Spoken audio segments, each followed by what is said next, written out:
Yo, what is up, YouTube, man? It's mid-November. You guys don't need me to tell you what the best point guard build in the game is. We see it everywhere. Park, Pro-Am, Rec, 6'4" and under guards with the best dribble animations are really tough to defend, really effective to use. Today we're talking about a 6'6" PG and how effective it can be. I'm going into the random rec for this video today because if I had a team built around me, it wouldn't really be showcasing what this build can do by itself. Also, my teammates you're going to see in this video are not that great. That's fine, you know, they're chilling, they're hooping, but there's nobody to bail me out. So on the 6'6" PG, I'm going to have to carry the team, and you're going to see I'm going to use it differently than I would use a small guard. Can a 6'6" PG be effective in NBA 2K25? Absolutely, but it's not like I'm going to come out here and try to 3-hunt with this build, because if I wanted to do that, I would just be on a meta hype PG build. But that being said, you guys can see I'm still going to be able to create threes. I'm using the Zach LaVine step back. That's the best move whether you are a small guard or a tall guard. Right here,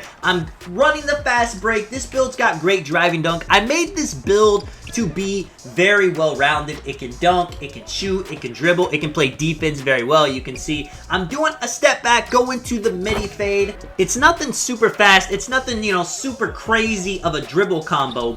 But a lot of people do not believe that you can dribble effectively on a 6'6" PG.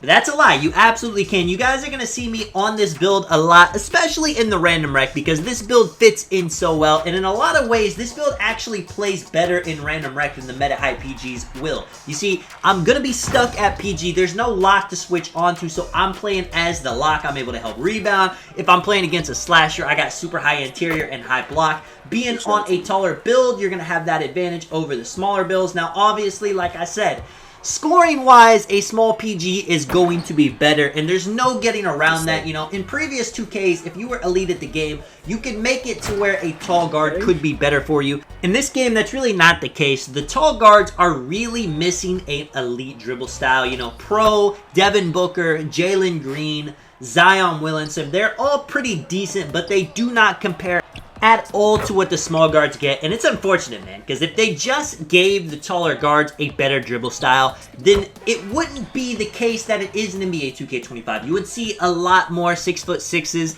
even, you know, 6'7", 6'8". Last year, I liked to play point guard on my 6'9" build. All I needed was the pro dribble style, and I could run PG and comp Pro-Am. Now, would I bring this 6'6" build to the Pro-Am? I could. If I had a team built around this build, then it could absolutely work, but you do need a team to be built around it.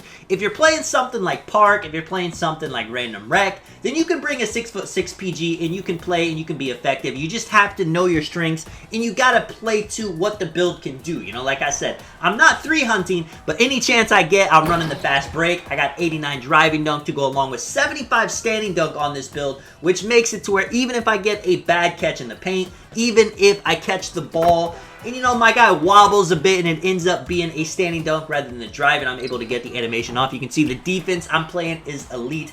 And it's not so much the perimeter defense ratings that's carrying the build. I got an 85 perimeter defense, 85 steal. That's gold interceptor. It's not too bad, but I got a 7-foot wingspan on this build. I went longer wingspan so I could be better, you know, with things like interior defense, with things like getting contest. It's taken a hit on the shooting a bit, but 89 three-pointer, you're going to knock it down every single time. You can even see I got the sharpshooting takeover. I have 40 points. It's the third quarter. Going to the dunk meter. The dunk meter is a bit weird in NBA 2K25, but on a build like this, I do prefer being taller, being able to dunk the ball. I see a lot of small guards get knocked out of the dunk meter. With this build, that's not happening too often as long as I can get to a good take. And speaking of a good take, I mean, terrible layup, but I upgraded the layup decently high on this build, so anytime I do want to get a dunk and it ends up knocking me out of it, I'm able to get the layup to go in, especially too, most of the time the PG on me, they're not going to have great interior defense. They're going to be small. You can see I did not have too many assists in this game, and I promise I'm not being a ball hog. You're going to see plenty of gameplays of me on this build getting 20 assists, 25 assists. It just so happened this specific game, my teammates weren't shooting the best, they weren't cutting the best. But it works out because it made me have to actually score with this build. I had to be the main ball handler. And you guys can see I'm going to end the game with 60. And shout out to the teammates, man. I mean, you could hear him in game chat saying I got 50. They started feeding me the ball a lot. Even though they weren't scoring, they weren't being, upset about it. They knew I was having a game, so they were letting me score. In the comments, let me know what you guys think about the tall PGs in this game. Let me know if you guys have one, if you use anything from a 6'5", a 6'6", a 6'7", a 6'8", maybe even a 6'9".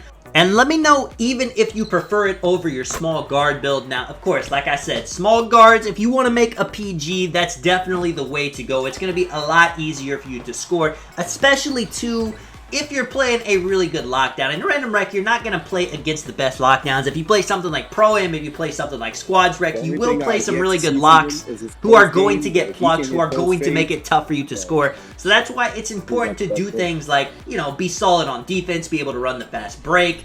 Easy buckets and defensive stops are going to lead to you getting takeover, and getting takeover is going to lead to you being able to score easier on builds that have really good defense. You guys can see this is the build I was using. Now, obviously, I didn't make this build the best it could possibly be at PG. I wanted to make this build more well-rounded, where it could play ones, it could guard bigs, more so of a build that fits my playstyle rather than going for the absolute best 6'6" PG. If that's what I was going for, I would have made speed with ball handle, and pass act way higher. I would have went at least 80 speed with ball, but I would have tried to max it out with the lowest weight. With same thing with the ball handle, with the pass act, at least getting 89 for the Halliburton pass style would be nice. The shooting, 89.3, I went the not max wingspan, I went the longer wingspan route. You could go minimum wingspan to have super high shooting, which helps in that regard as well. You don't really need the super high standing dunk. You don't need the high driving layup. It's just what I wanted for my playstyle. And of course with the defense, you see I have 80 interior defense. I have 74 blocks, so I'm able to get anchor on this build.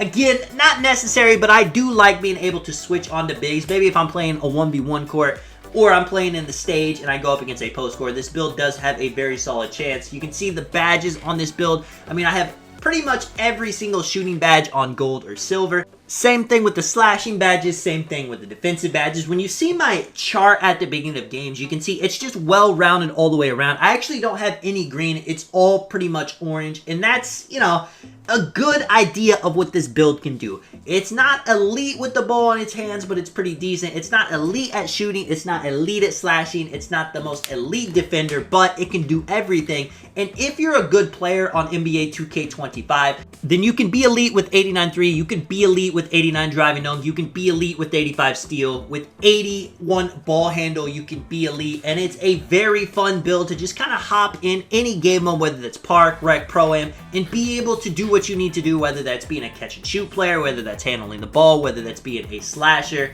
You guys can see these are some of the animations I use on the build. Now, if you have lower ball handle, you don't get the Halliburton. That De'Aaron Fox pass style is very nice. You can see the escape move I'm doing. Jimmy Butler, that's one of the important things I like to go to. And of course, you guys don't need me to tell you this, but the escape move, Zach LaVine, that's going to be how you create a lot of threes on this build. People just can't really keep up with that big hop back it gives. For the scoring moves, you guys can see, you can copy it down if you want. I'll make videos talking about some separate things. I've really been enjoying the Devin Booker dribble pull-up I get on this build with the jump shot. I've shown it in my video for the 89 three-pointer, but I'll show you guys again. It's the Zach LaVine base that you can actually use on any build that's under 6'10". Let me know if you guys enjoyed the video, man. If you do want to drop a like and subscribe, I do appreciate it a ton. And let me know what you guys think in the comments. This is Tonic. I'll catch you guys in the next one. I'm out. Peace.